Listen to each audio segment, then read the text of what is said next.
Dicen que en la oscuridad, lo que más miedo da, no es lo que ves, sino lo que te está mirando sin que lo notes. Bienvenido a este canal donde el silencio nunca está vacío. Deja tu like, suscríbete y prepárate. Ahora sí, comencemos. Lo que están a punto de escuchar es la experiencia real de Manuel Ortega Santos, un vigilante nocturno de 34 años originario de Toluca, Estado de México. Durante 3 meses trabajó en la Escuela Secundaria Técnica número 47, ubicada a escasos 50 metros del Panteón Municipal de San Mateo Oxtotitlán. Manuel accedió a compartir su testimonio con la condición de mantener ciertos detalles en reserva, por razones que entenderán conforme avance esta narración. Él ya no trabaja ahí. De hecho, nadie ha aceptado ese puesto desde entonces. La escuela cerró sus puertas hace 2 años, y el edificio permanece abandonado. Esto no es una leyenda urbana. Esto le pasó a una persona real, en un lugar real, y las consecuencias fueron absolutamente reales. Les advierto que si son sensibles o están solos en este momento, tal vez quieran posponer esta escucha, porque lo que Manuel vivió en esas noches cambiará la forma en que ven los lugares vacíos después del anochecer. Prepárense. Esta es su historia. Me llamo Manuel Ortega Santos y tengo 34 años. Nací y crecí en Toluca, Estado de México, en una colonia humilde pero tranquila. Siempre fui una persona normal, trabajadora, de esas que no creen en fantasmas ni en cosas raras. Iba a misa los domingos con mi mamá, pero más por costumbre que por otra cosa. Nunca me pasó nada extraño en toda mi vida, hasta que acepté ese trabajo. Fue en febrero de 2022 cuando me quedé sin empleo. Trabajaba en una fábrica de textiles que cerró por la pandemia y las deudas. Tenía que mantener a mi esposa Lucía y a mis 2 hijos, uno de 7 y otro de 4 años. El dinero se acababa rápido y las cuentas no perdonan. Empecé a buscar trabajo desesperadamente, pidiendo en todos lados, tocando puertas, dejando solicitudes. Nada. Un día, mi compadre Javier me habló. Él trabajaba en el ayuntamiento y me dijo que había una plaza de vigilante nocturno en una escuela secundaria. El pago era bueno, muy bueno de hecho, casi el doble de lo que ganaba en la fábrica. Eso me pareció raro desde el principio, pero yo no estaba en posición de rechazar nada. Le pregunté por qué pagaban tanto y se quedó callado un momento. Luego me dijo que era porque nadie quería el puesto, que habían pasado ya 4 vigilantes en 6 meses, y todos renunciaban a las pocas semanas. Algunos ni terminaban la primera semana. Me explicó que la escuela estaba justo al lado del Panteón Municipal, que era un edificio viejo, y que los guardias anteriores decían que se escuchaban cosas por la noche. Ruidos, voces, pasos. Yo me reí. Le dije que no me importaba, que necesitaba el dinero y que esas historias eran puras tonterías para asustar. Javier no se rió conmigo. Me miró serio y me dijo que lo pensara bien. Pero yo ya había decidido. Firmé el contrato 2 días después. La Escuela Secundaria Técnica número 47 está en San Mateo Oxtotitlán, una zona que queda como a 20 minutos del centro de Toluca. Es un lugar medio apartado, rodeado de casas viejas y calles mal iluminadas. El edificio de la escuela tiene más de 50 años. Es de esas construcciones antiguas de concreto gris, de 2 pisos, con pasillos largos y ventanas grandes con barrotes. Tiene como 12 salones, una biblioteca pequeña, una dirección, baños y una cancha de básquet en el patio central. Lo que más me impresionó la primera vez que fui fue el panteón. No es que esté pegado a la escuela, pero está tan cerca que desde la azotea puedes ver perfectamente las cruces y las tumbas. Hay apenas una calle angosta que separa el muro de la escuela del muro del cementerio. En las noches, cuando no hay nadie, puedes escuchar cómo el viento mueve las ramas de los árboles que están dentro del panteón. Son árboles viejos, enormes, que se ven negros contra el cielo. Mi primer día fue un lunes de marzo. Llegué a las 11 de la noche, que era mi hora de entrada. El turno terminaba a las 7 de la mañana, cuando llegaba el personal de limpieza. El director de la escuela, el profesor Ramírez, me enseñó las instalaciones durante el día anterior. Me dio las llaves, me explicó las rondas que tenía que hacer cada hora por todos los pisos y pasillos, y me mostró la caseta de vigilancia que estaba junto a la entrada principal. Era un cuartito pequeño de tal vez 2 metros por 2 metros, con una silla, un escritorio, una lámpara y un ventilador viejo. Había un registro donde tenía que anotar cada ronda y cualquier cosa fuera de lo normal. El profesor Ramírez era un señor mayor, como de 60 años, serio y de pocas palabras. Cuando terminó de explicarme todo, me puso una mano en el hombro y me dijo algo que nunca olvidaré. Me dijo que si escuchaba algo raro, que no fuera a investigar solo, que me quedara en la caseta y que anotara todo en el registro, pero que no saliera. Le pregunté a qué se refería y él solo negó con la cabeza. Me dijo que ya lo entendería. Esa primera noche llegué puntual. Javier me llevó en su carro porque el mío estaba descompuesto. Cuando me bajé frente a la escuela ya estaba oscuro. La calle no tenía casi alumbrado público, solo un poste cada 50 metros que daba una luz amarilla muy débil. Saqué las llaves y abrí el portón grande de metal. Chirrió horrible, como si nadie lo hubiera aceitado en años. Entré y lo cerré con candado detrás de mí. La escuela de noche es completamente diferente a como se ve de día. Durante el día está llena de niños corriendo, gritando, riendo. Hay maestros, hay vida.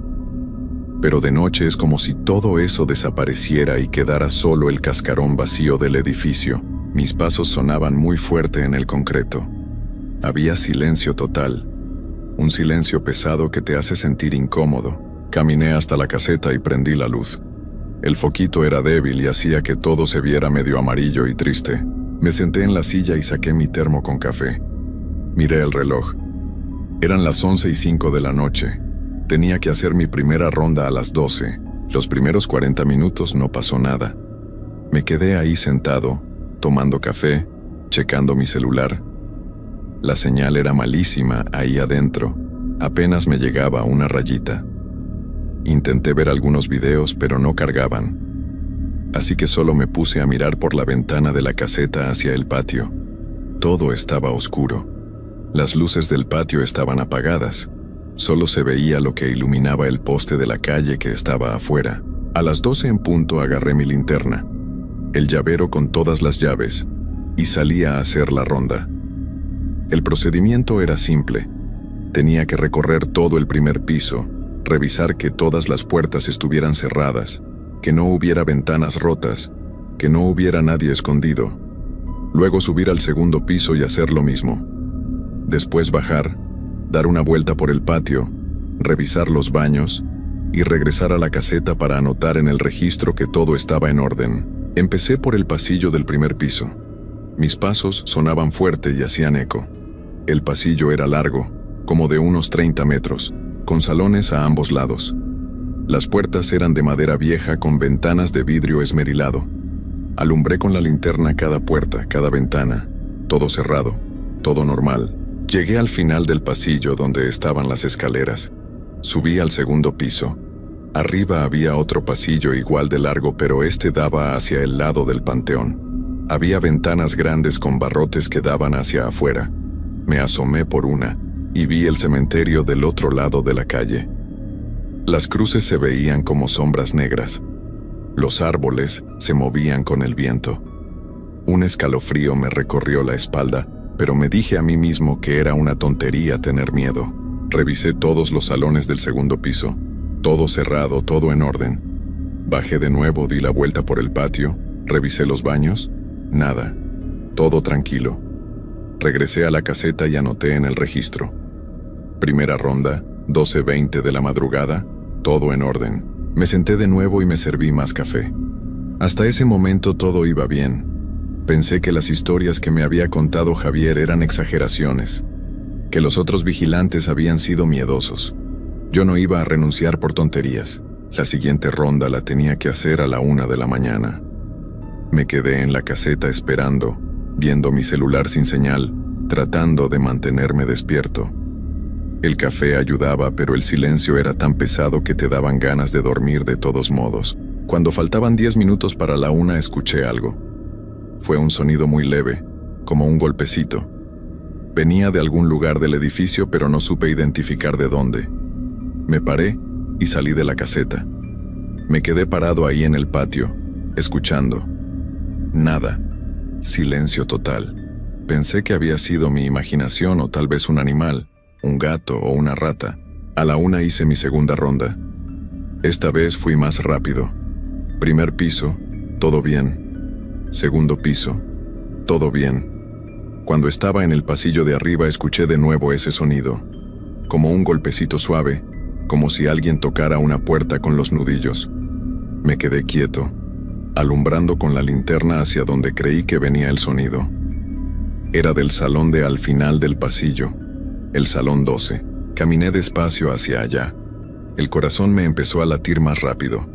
Llegué a la puerta y alumbré por el vidrio esmerilado. No se veía nada claramente, solo las sombras de los escritorios y las sillas. Probé la puerta. Estaba cerrada con llave. Todo normal. Esperé ahí parado como un minuto escuchando. Nada. Decidí que estaba poniéndome nervioso sin razón. Terminé la ronda y volví a la caseta. Anoté todo en el registro. Segunda ronda, 1:15, todo en orden. Aunque sí escribí que había escuchado un ruido pero que probablemente era un animal. Las siguientes 2 rondas, a las 2 y a las 3 de la mañana, pasaron sin problemas. No escuché nada raro. Empezaba a relajarme de nuevo. Pensé que el primer susto había sido solo los nervios de la primera noche. Pero entonces llegó la ronda de las 4 de la mañana.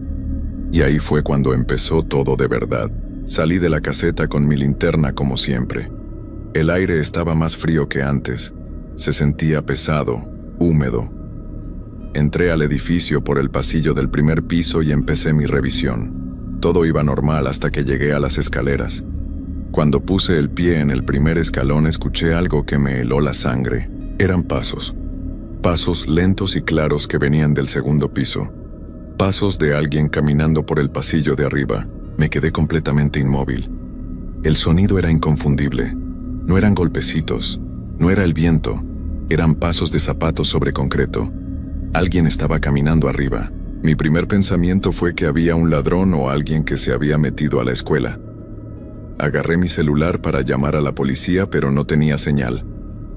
Maldije en voz baja. Los pasos seguían. Caminaban despacio por el pasillo de arriba, de un lado al otro. Recordé lo que me había dicho el profesor Ramírez, que si escuchaba algo raro no investigara solo, pero si había alguien ahí arriba era mi responsabilidad revisarlo. Para eso me pagaban. Empecé a subir las escaleras muy despacio, tratando de no hacer ruido. Apagué la linterna para que quien estuviera arriba no me viera venir.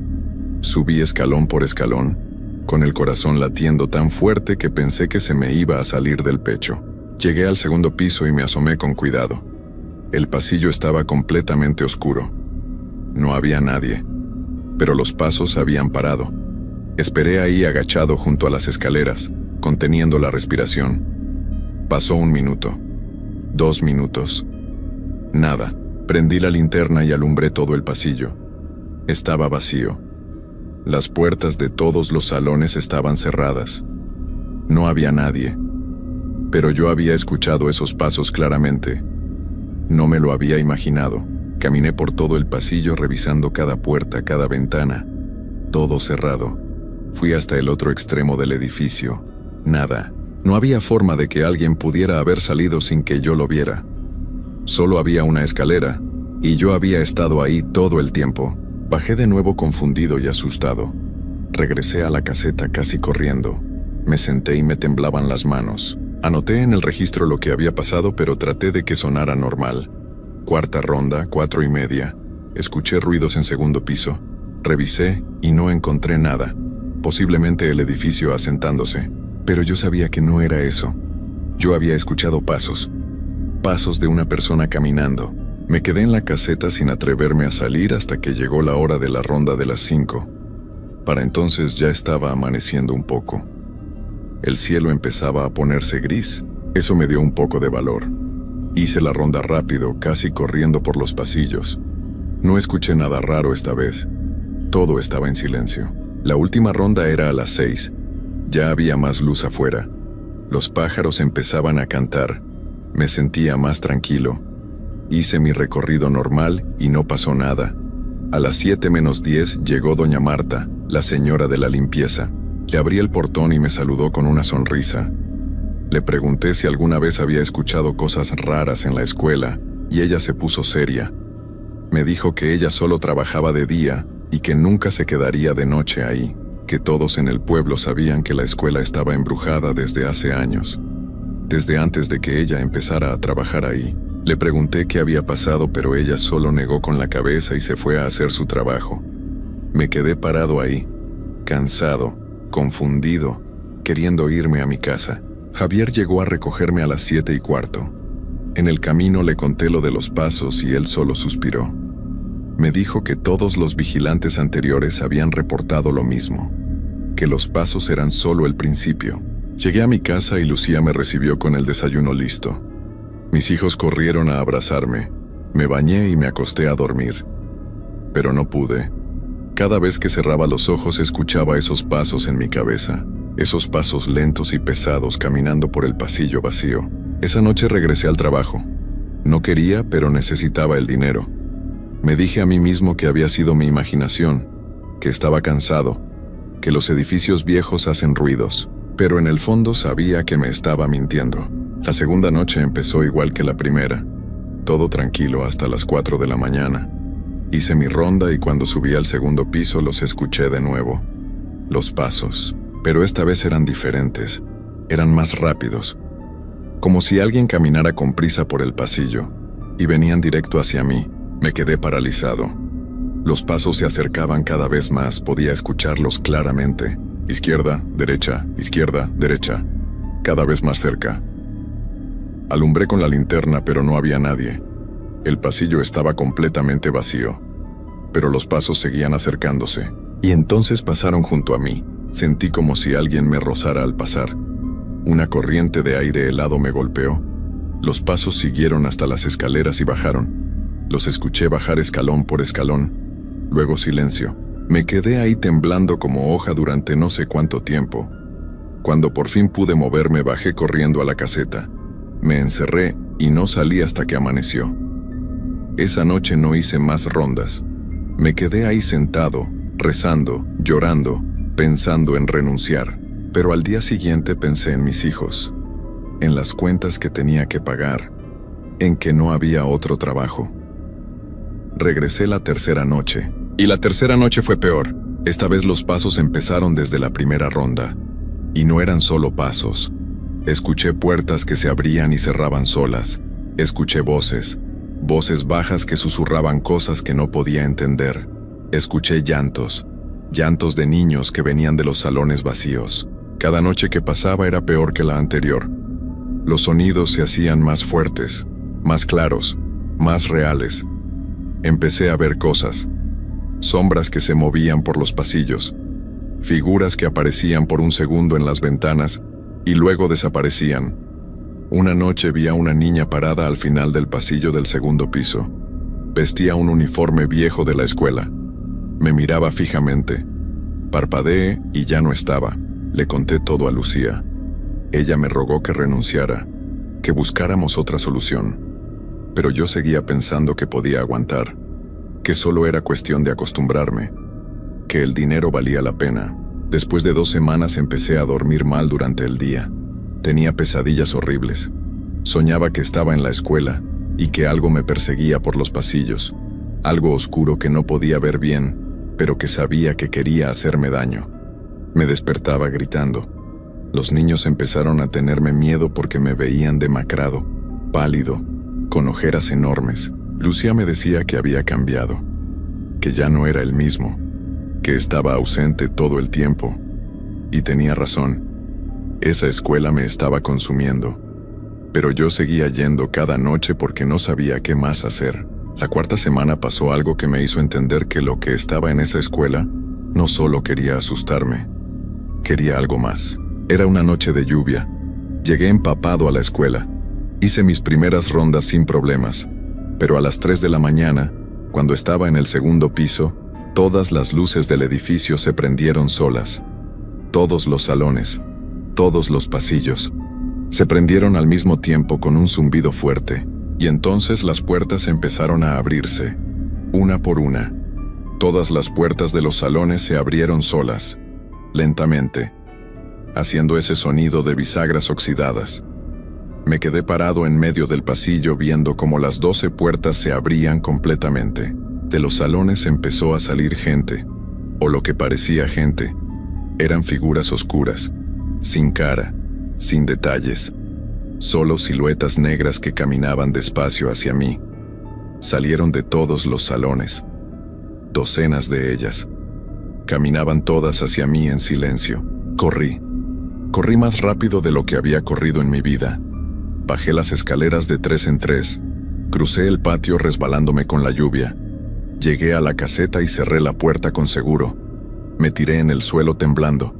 Podía escuchar pasos afuera, muchos pasos.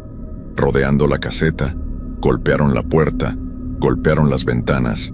Durante horas, yo me quedé ahí acurrucado en una esquina, llorando, rezando, rogándole a Dios que amaneciera pronto.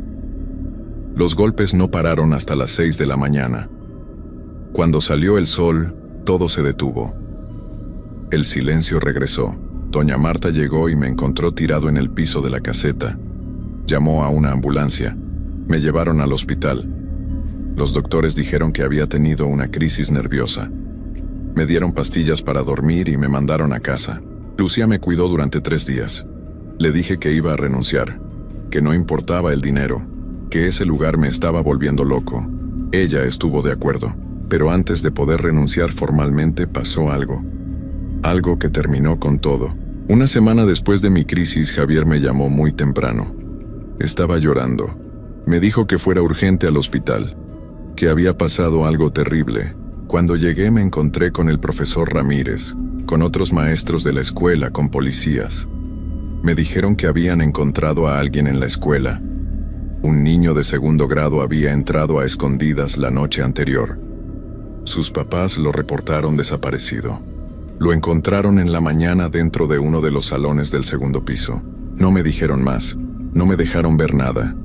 Pero por las caras de los policías y de los maestros supe que algo horrible había pasado. Algo que no querían decirme. La escuela cerró inmediatamente. Hicieron una investigación. Yo tuve que declarar varias veces. Me preguntaron por qué no había hecho mis rondas esa noche, por qué no había revisado bien. Traté de explicar lo que había vivido durante esas semanas, pero nadie me creyó. Pensaron que estaba loco o que estaba inventando excusas. Nunca me dijeron exactamente qué le pasó a ese niño. Pero escuché rumores horribles que no quiero repetir. Lo único que sé es que después de eso la escuela nunca volvió a abrir. Los niños fueron transferidos a otras instituciones. El edificio quedó abandonado. Han pasado 3 años desde entonces. 3 años en los que no he podido dormir bien una sola noche. 3 años en los que cada vez que cierro los ojos veo esas sombras oscuras caminando hacia mí. Escucho esos pasos. Escucho esas voces susurrando cosas que nunca podré entender. Perdí mi trabajo. Nadie quiso contratarme después de lo que pasó. Dicen que soy un loco, que invento historias. Lucía se fue hace 1 año. Se llevó a los niños. Dijo que ya no podía vivir conmigo, que le daba miedo verme despertarme gritando todas las noches. Ahora vivo solo en un cuarto que rento en el centro. Sobrevivo con trabajos temporales con lo poco que puedo conseguir. Pero lo peor no es la pobreza. Lo peor no es estar solo.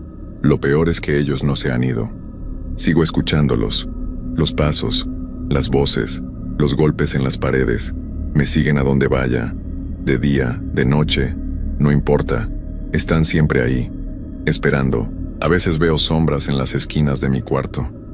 A veces siento esa corriente de aire helado que sentí aquella noche en el pasillo. Y sé que es solo cuestión de tiempo. No sé qué quieren de mí. No sé por qué me eligieron, pero sé que no van a parar. Sé que cada día están más cerca de hacer conmigo lo que sea que le hicieron a ese niño. Por eso estoy contando esto, porque necesito que alguien sepa la verdad, porque cuando me encuentren, porque sé que me van a encontrar, quiero que entiendan que no estaba loco, que todo lo que dije era verdad. La Escuela Secundaria Técnica número 47 en San Mateo, Oxtotitlán, sigue ahí. Vacía, silenciosa, esperando. Las autoridades pusieron un letrero que dice propiedad privada, no pasar. Pero yo sé que eso no va a detener nada. Yo sé que lo que está ahí adentro no necesita que alguien entre, porque puede salir, y cuando salga, cuando termine conmigo va a buscar a alguien más. Otro vigilante, otro trabajador, otra persona desesperada que necesite el dinero y no haga preguntas. Si alguna vez les ofrecen un trabajo de vigilancia nocturna en una escuela vieja cerca de un cementerio, si el pago es demasiado bueno para ser verdad, si nadie más quiere el puesto, por favor, por lo que más quieran, no lo acepten. No cometan mi error, porque hay cosas en este mundo que no deberían existir. Lugares donde el velo entre los vivos y los muertos es tan delgado que se rompe. Y cuando eso pasa, cuando ese velo se rompe, ya no hay vuelta atrás. Yo aprendí eso demasiado tarde, y ahora voy a pagar el precio. Anoche escuché los pasos de nuevo, pero esta vez no venían de lejos. Venían del pasillo afuera de mi cuarto. Se detuvieron frente a mi puerta, y se quedaron ahí, durante horas, esperando. Sé que esta noche van a entrar. Lo sé porque la manija de la puerta empezó a moverse sola. Despacio, probando, buscando la forma de abrirse. No voy a correr. No tiene sentido. Ya no puedo escapar de esto. Estoy sentado aquí, en mi cama, esperando, grabando esto en mi teléfono para que quede un registro. Ya casi es medianoche. La manija se está moviendo más rápido. Puedo escuchar respiraciones del otro lado de la puerta. Muchas respiraciones. Si alguien escucha esto, por favor no vayan a esa escuela. No traten de investigar. No busquen respuestas. Solo aléjense. Olviden que ese lugar existe. Y si algún día pasan por ahí de noche y ven luces prendidas en los salones, si escuchan voces de niños jugando, si ven sombras moviéndose detrás de las ventanas, sigan caminando. No volteen. No se detengan, porque ellos van a intentar que entren, y si entran, nunca van a poder salir. La puerta se está abriendo. Ya puedo ver las sombras entrando. Son las mismas que vi aquella noche en el pasillo, las mismas que han estado siguiéndome todos estos años. Vienen por mí.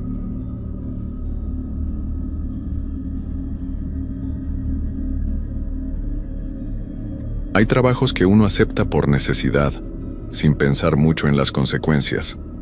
El turno de noche en una gasolinera parece inofensivo al principio.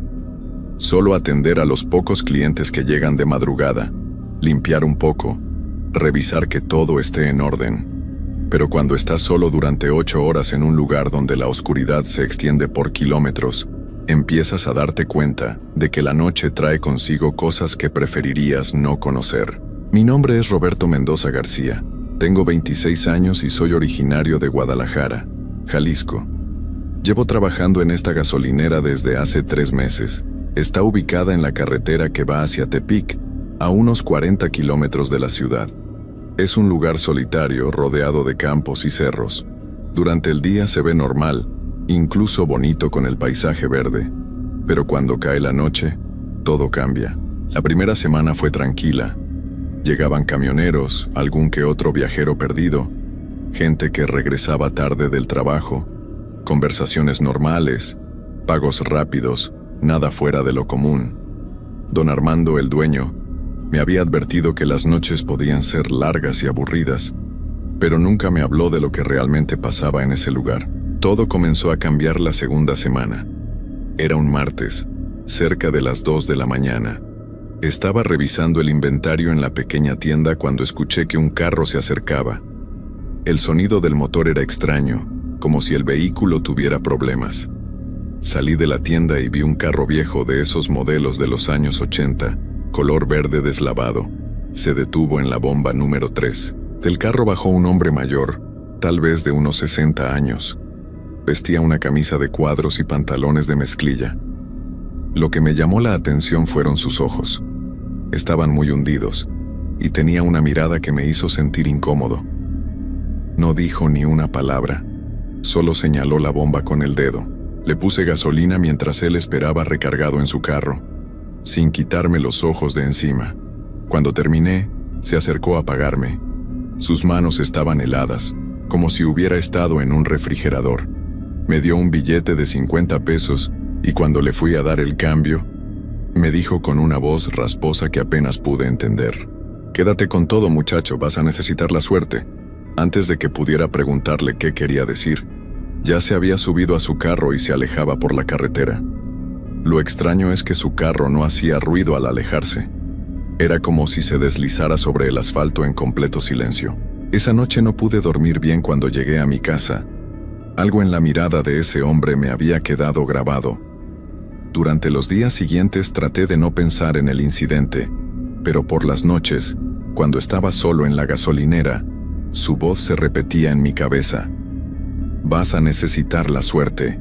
La siguiente vez que algo raro pasó fue el viernes de esa misma semana. Eran las 3 de la mañana y estaba limpiando los cristales de la entrada cuando vi una figura caminando por la carretera. Venía del lado norte, caminando muy despacio.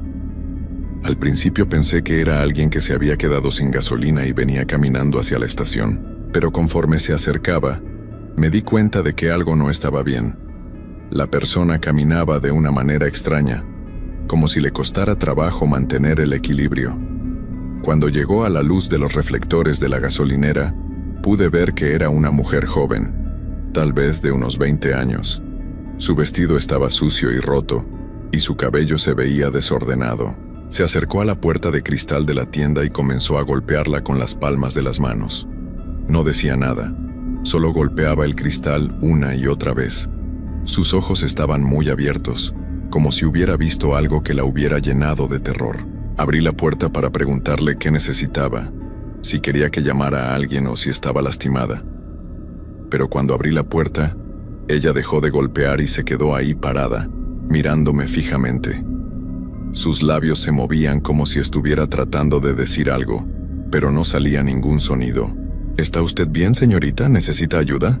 Ella siguió moviendo los labios sin hacer ruido durante unos segundos más. Después, de repente, comenzó a caminar hacia atrás, alejándose de la gasolinera. Siguió caminando hacia atrás, sin voltear, hasta que la oscuridad se la tragó completamente. Me quedé parado en la puerta durante varios minutos, tratando de entender lo que había pasado. Pensé en llamar a la policía, pero ¿qué les iba a decir? ¿Que una mujer había venido a golpear mi puerta y después se había ido caminando hacia atrás? Esa noche llamé a don Armando cuando llegó la mañana. Le conté lo que había pasado y él se quedó callado por un momento largo antes de responder: «Roberto, hay cosas que pasan en esa carretera que es mejor no preguntarles mucho. La gasolinera ha estado ahí por más de 20 años y siempre han pasado cosas raras. Por eso no consigo empleados que duren mucho tiempo en el turno de noche». «¿Qué tipo de cosas, don Armando?». «Es mejor que no lo sepas, muchacho. Solo te digo una cosa. Si algo te da mucho miedo, si sientes que estás en peligro de verdad, cierra la gasolinera y vete a tu casa. El dinero se puede reponer, pero tú no». Sus palabras me tranquilizaron un poco, pero también me dieron más miedo. Si don Armando, que era un hombre muy calmado y práctico, me decía esas cosas, era porque realmente pasaban cosas extrañas en ese lugar. Los siguientes días traté de mantenerme ocupado durante mis turnos. Limpiaba todo 2 veces, organizaba los productos de la tienda una y otra vez, escuchaba música en el radio para no sentir tanto el silencio. Pero por más que tratara de distraerme, no podía quitarme la sensación de que alguien me estaba observando. Era como si hubiera ojos en la oscuridad que me seguían todos mis movimientos. Cuando salía a limpiar las bombas, sentía que había alguien parado detrás de mí. Cuando estaba en la tienda, veía sombras que se movían al otro lado de los cristales, pero cada vez que volteaba a ver, no había nadie. El ambiente en la gasolinera había cambiado. Ya no se sentía como un trabajo normal. El aire mismo parecía más pesado, como si cargara con algo invisible que me hacía sentir intranquilo todo el tiempo. Las noches se habían vuelto eternas, y cada ruido, cada movimiento en la oscuridad me ponía los nervios de punta. La tercera semana fue cuando las cosas realmente empezaron a ponerse feas. Era un domingo por la noche, o mejor dicho, lunes por la madrugada. Había llovido durante el día y el asfalto todavía estaba mojado. El reflejo de las luces de la gasolinera en los charcos le daba al lugar un aspecto aún más siniestro. Eran las 12:30 de la noche cuando llegó un camión de carga. Era grande, de esos que usan para transportar mercancía pesada. Se estacionó en una de las bombas diésel y bajó el conductor. Era un hombre fornido, con barba y gorra. Se veía normal, como cualquier camionero que había atendido antes. Me pidió que le llenara el tanque y después entró a la tienda a comprar algo de comer. Mientras le ponía el diésel al camión, pude escuchar que venía música desde la cabina. Era música norteña, nada extraño. Pero después de unos minutos, la música cambió. Se volvió una melodía que nunca había escuchado antes, muy triste y lenta. Cuando terminé de llenar el tanque, el camionero salió de la tienda con unas galletas y un refresco. Pero cuando se acercó a pagarme, me di cuenta de que algo había cambiado en él. Su cara se veía diferente, más pálida, y sus ojos tenían una expresión ausente. ¿Todo bien?, le pregunté. Él me miró como si no me hubiera visto antes, como si acabara de darse cuenta de dónde estaba. ¿Dónde estoy?, me preguntó con voz confundida. En la gasolinera de la carretera a Tepic, señor. ¿Se siente bien? Se quedó callado por un momento mirando alrededor como si estuviera perdido. Después sacó su cartera y me pagó, pero cuando me dio el dinero, sus manos temblaban. No debería estar aquí, murmuró. No era mi intención venir aquí. ¿A qué se refiere, señor? Iba camino a Tijuana, salí de Veracruz hace 6 horas, no entiendo cómo llegué hasta acá. Lo que me dijo no tenía sentido. Veracruz está al sureste de México y Tijuana al noroeste. Para ir de un lugar al otro, no hay ninguna razón para pasar por esta carretera. Le mostré en el mapa que teníamos en la tienda donde estábamos, y cuando lo vio, su cara se puso completamente blanca. Esto no puede ser, repetía una y otra vez. Esto no puede ser. Se subió a su camión muy rápido y se fue sin decir nada más. Pero lo extraño fue que se dirigió hacia el sur, hacia Guadalajara, cuando según él iba hacia Tijuana, que está hacia el norte. Esa misma noche, como a las 2 de la mañana, pasó algo que todavía me pone la piel de gallina cuando lo recuerdo. Estaba organizando unos productos en la tienda cuando escuché que alguien tocaba la bocina de un carro. Salí y vi un carro familiar, de esos que usan las familias para viajar, estacionado junto a una de las bombas. Había una familia adentro, un papá, una mamá y 2 niños. Se veían como una familia normal que venía de viaje. El papá bajó y me pidió que le pusiera gasolina. Mientras le llenaba el tanque, pude ver a la familia a través de las ventanas del carro. La mamá estaba dormida recargada en la ventana, y los 2 niños también dormían en el asiento de atrás. El papá me platicó que venían de unas vacaciones en Mazatlán y que iban de regreso a la Ciudad de México. Dijo que habían decidido manejar durante la noche para evitar el tráfico del día. Todo sonaba normal, pero cuando terminé de ponerle la gasolina y fui a cobrarle, noté algo que me heló la sangre. Los niños que estaban dormidos en el asiento de atrás tenían los ojos abiertos. No se movían. No respiraban que yo pudiera ver. Solo tenían los ojos abiertos mirando hacia el techo del carro. ¿Sus niños están bien?, le pregunté al papá tratando de no sonar alarmado. Él volteó hacia el carro y después me miró con una sonrisa extraña. Están cansados del viaje, han dormido mucho. Es que se ven como si tuvieran los ojos abiertos. El papá siguió sonriendo, pero su sonrisa no llegaba a sus ojos. Los niños duermen así a veces, no te preocupes. Me pagó y se subió al carro. Antes de irse bajó la ventana y me gritó: Gracias por todo, nos vemos pronto. Mientras se alejaban, alcancé a ver por la ventana trasera que los niños seguían en la misma posición, con los ojos abiertos mirando al techo. La mamá tampoco se había movido para nada. Esa noche no pude concentrarme en nada más. La imagen de esos niños con los ojos abiertos se me había quedado grabada en la mente. Traté de convencerme de que había sido mi imaginación, que la poca luz y el cansancio me habían hecho ver cosas que no eran. Pero en el fondo sabía que algo no estaba bien con esa familia. Los días siguientes empecé a investigar un poco sobre la gasolinera. Le pregunté a algunas personas del pueblo más cercano si sabían algo sobre el lugar. Una señora mayor, que tenía una tiendita como a 10 kilómetros de ahí, me contó algo que me puso los pelos de punta. Esa gasolinera está construida sobre un lugar maldito, me dijo mientras me vendía unas cosas. Antes ahí había un cruce de caminos muy peligroso. Se perdía mucha gente que pasaba por ahí durante la noche. Cuando construyeron la gasolinera, pensaron que las luces y el movimiento iban a espantar a lo que rondaba por esa zona. Pero parece que solo las atrajo más. ¿Qué tipo de cosas, señora? Pues almas perdidas, muchacho. Gente que se perdió en esos caminos y que nunca encontró la salida. Dicen que la gasolinera es como un faro para ellos, pero en lugar de guiarlos a la salvación, los confunde más. No sabía si creerle o no, pero lo que me había contado explicaba muchas de las cosas extrañas que había visto.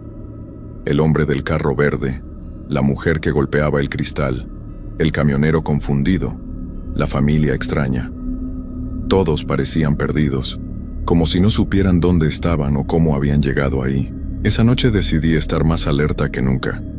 Si realmente la gasolinera atraía a personas perdidas o a algo peor, quería estar preparado. Pero nada me podría haber preparado para lo que iba a pasar en las siguientes semanas. El problema era que ya no sabía qué era real y qué no. Cada cliente que llegaba me parecía sospechoso. Cada sonido en la oscuridad me hacía saltar.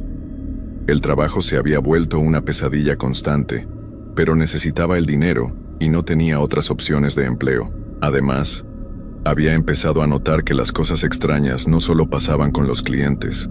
La gasolinera misma estaba cambiando. Las luces parpadeaban sin razón. El radio a veces se sintonizaba solo en estaciones que no existían. Y había noches en que el ambiente se sentía tan pesado que me costaba trabajo respirar. Pero lo peor de todo era la sensación constante de que alguien me observaba. Ya no era solo cuando estaba afuera limpiando las bombas. Ahora sentía esa mirada dentro de la tienda, en el pequeño baño, incluso cuando cerraba los ojos para descansar un momento. Era como si algo hubiera decidido que yo era parte de ese lugar y que ya no me iba a dejar ir. La cuarta semana fue cuando todo empeoró de verdad. Ya llevaba un mes trabajando ahí y había empezado a cambiar. Mi familia me decía que me veía más delgado, más pálido. Mi novia María me preguntaba por qué ya no dormía bien, por qué me sobresaltaba con cualquier ruido. Yo no les podía explicar lo que estaba pasando, porque ni yo mismo lo entendía completamente. El martes de esa semana pasó algo que me hizo darme cuenta de que ya no podía seguir fingiendo que todo estaba normal. Eran las 11 de la noche, todavía temprano para los estándares de mi turno, cuando llegó un autobús viejo. Era uno de esos camiones que usan para transportar trabajadores a las fábricas. Pintado de azul pero muy desgastado, se estacionó junto a las bombas y bajó el chofer. Era un hombre mayor, delgado, con un sombrero de palma. Me pidió que le pusiera diésel y que revisara las llantas porque venía de muy lejos. Mientras trabajaba en el autobús, pude ver a través de las ventanas que estaba lleno de pasajeros. Había hombres y mujeres de diferentes edades, todos vestidos con ropa de trabajo. Algunos llevaban sombreros, otros gorras de béisbol. Se veían cansados, como si vinieran de una jornada larga. Lo extraño era que ninguno hablaba. No se escuchaba ni un murmullo desde adentro del autobús. ¿A dónde van?, le pregunté al chofer mientras revisaba las llantas. A la fábrica, me respondió sin verme a los ojos. Van a trabajar en el turno de noche. ¿Qué fábrica? La que está más adelante en el camino. Yo conocía bien esa carretera. No había ninguna fábrica en muchos kilómetros a la redonda, solo campos y pueblos pequeños. Se lo dije al chofer, pero él insistió en que sí había una fábrica, que llevaba años llevando trabajadores ahí. Cuando terminé de revisar el autobús, el chofer me pagó y se subió. Antes de irse, algunos de los pasajeros voltearon a verme a través de las ventanas. Sus caras se veían borrosas por el reflejo del cristal, pero pude ver que todos tenían la misma expresión vacía, los mismos ojos sin vida. El autobús se fue hacia el norte, en dirección contraria a Guadalajara. Me quedé viendo hasta que las luces traseras desaparecieron en la oscuridad, pero algo me hizo seguir mirando hacia esa dirección, y lo que vi me dejó helado. Como a los 5 minutos, vi las mismas luces del autobús regresando. Venía de vuelta, pero esta vez del sur, como si hubiera dado la vuelta completa. Pasó frente a la gasolinera sin detenerse, y pude ver que seguía lleno de los mismos pasajeros con las mismas caras vacías. Esperé otros 5 minutos y volvió a pasar, ahora del norte otra vez, y después otros 5 minutos y pasó del sur. El autobús estaba dando vueltas en la carretera, una y otra vez, como si estuviera atrapado en un circuito sin fin. Esto siguió durante toda la noche. Cada 5 o 10 minutos pasaba el autobús, siempre lleno, siempre con los mismos pasajeros que me miraban a través de las ventanas. Al principio traté de no hacerle caso, pero después empecé a contar cuántas veces pasaba. Fueron más de 30 veces antes de que amaneciera. Cuando llegaron las 6 de la mañana y entró mi reemplazo del turno de día, el autobús había desaparecido. Le pregunté a Joaquín, mi compañero de día, si había visto pasar algún autobús por la mañana, y me dijo que no había visto nada. Esa mañana no pude dormir nada. Me quedé despierto pensando en el autobús y en los pasajeros. ¿Qué clase de lugar era realmente esa gasolinera? ¿Por qué atraía a todas esas personas extrañas? Decidí faltar al trabajo el miércoles.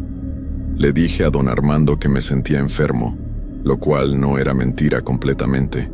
Estaba enfermo, pero de miedo, de angustia, de no entender lo que me estaba pasando. Pero el jueves tuve que regresar porque necesitaba el dinero. María me había estado preguntando qué me pasaba, y yo le había dicho que todo estaba bien, pero ella sabía que le mentía. No podía contarle la verdad porque ni yo mismo estaba seguro de qué era real y qué eran imaginaciones de mi mente cansada. Esa noche del jueves fue diferente. Desde el momento en que llegué a la gasolinera, el ambiente se sentía más pesado que nunca. Las luces parpadeaban constantemente, y el radio no dejaba de cambiar de estación solo. Pero lo peor era que podía escuchar voces. Al principio pensé que venían del radio, pero cuando lo apagué las voces siguieron. Eran murmullos, como si varias personas estuvieran hablando al mismo tiempo pero muy bajito. No podía entender lo que decían, pero sonaban tristes, desesperadas. Como a la 1 de la mañana las voces se hicieron más fuertes. Ahora podía distinguir palabras sueltas. Ayúdanos. Estamos perdidos. No podemos salir. Venían de afuera, desde la oscuridad que rodeaba la gasolinera. Salí de la tienda para ver si había alguien ahí, pero no vi a nadie. Solo la carretera vacía y los campos oscuros. Pero las voces seguían, ahora más cerca. Era como si hubiera una multitud de personas invisibles paradas justo al borde de la luz de los reflectores. Regresé corriendo a la tienda y cerré la puerta con seguro. Las voces siguieron durante toda la noche, a veces más fuertes, a veces más suaves, pero nunca se detuvieron completamente. Eran hombres, mujeres, niños, todos susurrando las mismas cosas una y otra vez. Cuando amaneció, las voces se fueron desvaneciendo hasta que desaparecieron por completo. Joaquín llegó puntual como siempre, y cuando le pregunté si había escuchado algo raro en el camino, me dijo que no, que todo estaba normal. Esa mañana tomé una decisión. No podía seguir trabajando ahí. Era demasiado para mí. Le iba a decir a don Armando que renunciaba, que buscara a otra persona para el turno de noche. Ya había aguantado suficiente, pero cuando llegué a su oficina esa tarde para hablar con él, me encontré con que había salido de la ciudad por unos días. Su secretaria me dijo que regresaría hasta el lunes. Eso significaba que tenía que trabajar el fin de semana completo antes de poder renunciar. El viernes por la noche llegué a la gasolinera con la determinación de que serían mis últimas noches ahí. Solo tenía que aguantar hasta el lunes, y después me iría para siempre de ese lugar maldito. Pero la gasolinera tenía otros planes para mí. Esa noche todo estaba demasiado silencioso. No llegó ni un solo cliente en las primeras 4 horas. El radio había dejado de funcionar por completo, y las únicas luces que funcionaban bien eran las de las bombas de gasolina. Las luces de la tienda parpadeaban tan seguido que decidí trabajar solo con una lámpara de mano. Como a las 2 de la mañana empecé a escuchar pasos afuera. No eran los pasos normales de una persona caminando. Sonaban arrastrados, como si quien caminara tuviera problemas para levantar los pies. Los pasos rodearon toda la gasolinera varias veces, pero cada vez que salía a ver, no había nadie. Después empezaron a sonar varios pares de pasos al mismo tiempo. Era como si hubiera un grupo de personas caminando alrededor de la gasolinera, pero todas arrastrando los pies de la misma manera extraña. El sonido me ponía los nervios de punta, pero traté de concentrarme en otras cosas para no volverme loco. Fue entonces cuando vi las primeras figuras. Al principio eran solo sombras que se movían al límite de la luz. Pensé que eran árboles meciéndose con el viento, pero no había viento esa noche. Poco a poco, las sombras se fueron acercando más, y pude ver que tenían forma humana. Había muchas. Hombres, mujeres, niños, todos parados en círculo alrededor de la gasolinera, justo donde terminaba la luz y empezaba la oscuridad. No se movían, solo se quedaban ahí parados, observándome. Podía ver sus siluetas claramente, pero no sus caras. Era como si tuvieran un velo negro sobre la cabeza, o como si la oscuridad misma les tapara las facciones. Pero sabía que me estaban mirando. Podía sentir el peso de todas esas miradas sobre mí. Me quedé dentro de la tienda con la puerta cerrada, tratando de no mirar hacia afuera. Pero era imposible. Cada vez que levantaba la vista, ahí estaban, inmóviles, esperando algo que yo no entendía. Pasaron las horas y las figuras no se movían. Seguían ahí paradas como estatuas de sombra. Empecé a reconocer algunas de ellas. Una tenía la estatura y la forma del hombre del carro verde. Otra se parecía a la mujer que había golpeado mi puerta. Había figuras pequeñas que podrían ser los niños de la familia extraña. Cuando empezó a amanecer, las figuras se fueron desvaneciendo lentamente como humo que se lleva el viento. Una por una fueron desapareciendo hasta que no quedó ninguna. Pero yo sabía que regresarían. Cada noche serían más, y cada noche estarían más cerca. El sábado por la noche fue peor. Las figuras aparecieron más temprano y esta vez se acercaron más a la gasolinera. Algunas llegaron hasta las bombas de gasolina, otras se pegaron a los cristales de la tienda. Podía ver sus manos presionadas contra el vidrio, dejando marcas que desaparecían en cuanto apartaba la vista. Esa noche también empezaron a hablar. Sus voces eran como susurros que venían de todas partes al mismo tiempo. Me decían cosas que no quería escuchar. Ven con nosotros, Roberto. Ya eres uno de nosotros. No puedes irte de aquí. Este es tu lugar ahora. Traté de no hacerles caso, pero sus voces se metían en mi cabeza como agujas. No importaba que me tapara los oídos o que pusiera música en mi teléfono. Sus palabras llegaban directamente a mi mente.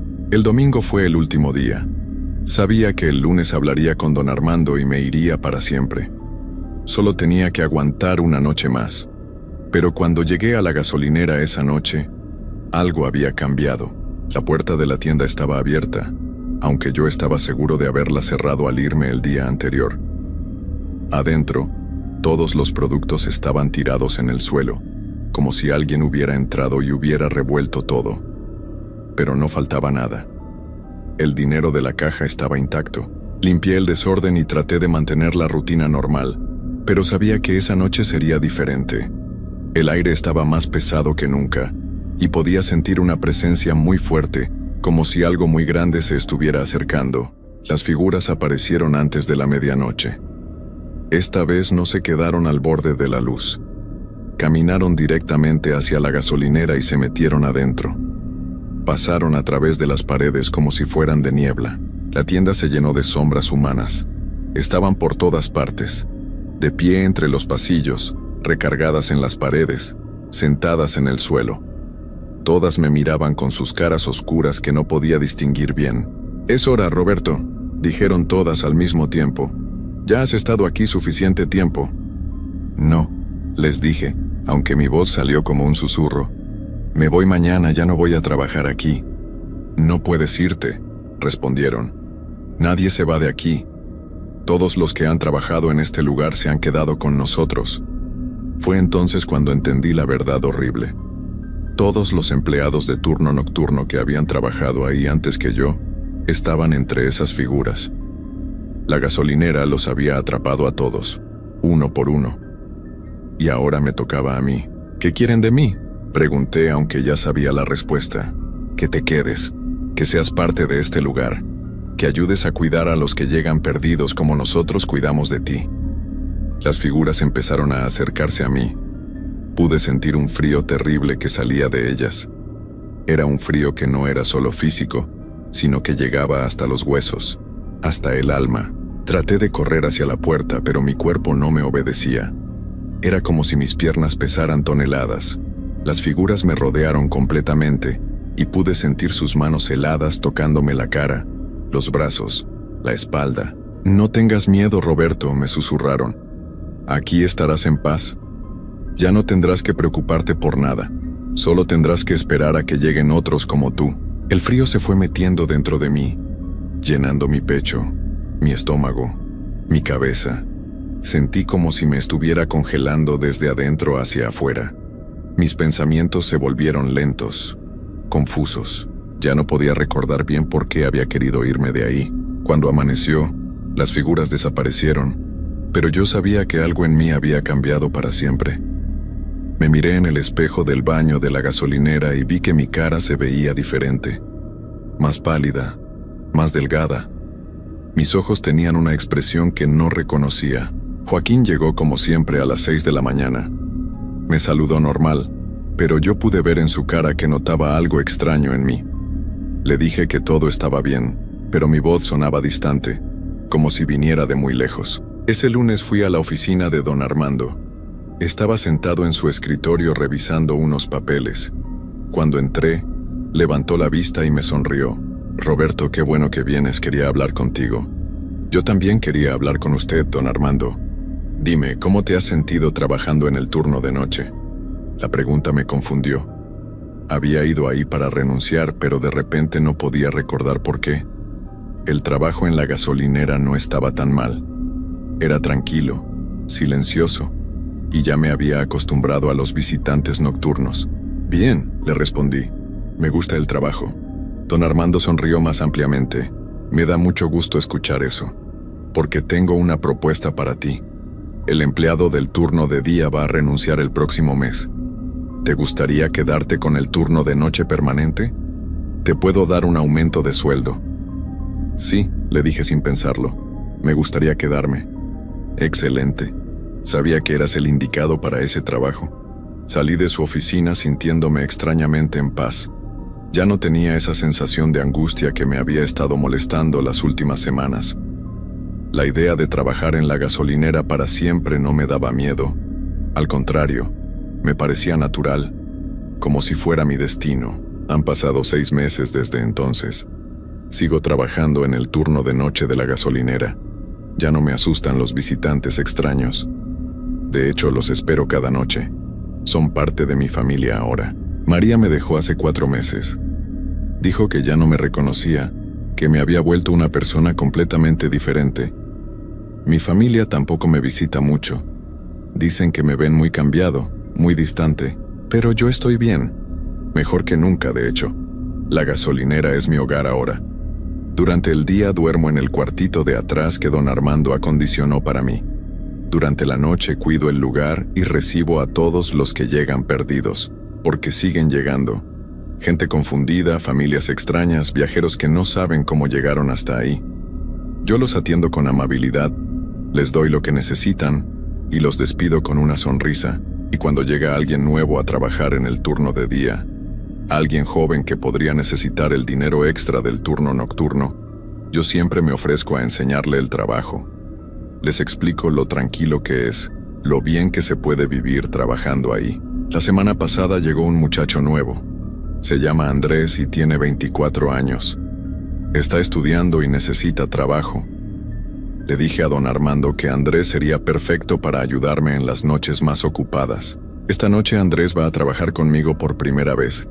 Le voy a enseñar todo lo que necesita saber sobre la gasolinera, sobre los clientes que llegan, sobre las cosas que se ven y se escuchan durante la madrugada. Le voy a explicar que todo es normal, que no debe tener miedo, que después de un tiempo se va a acostumbrar a todo, y que cuando esté listo, cuando haya trabajado aquí suficiente tiempo, él también va a entender que este es su verdadero hogar, porque nadie se va realmente de la gasolinera. Todos nos quedamos.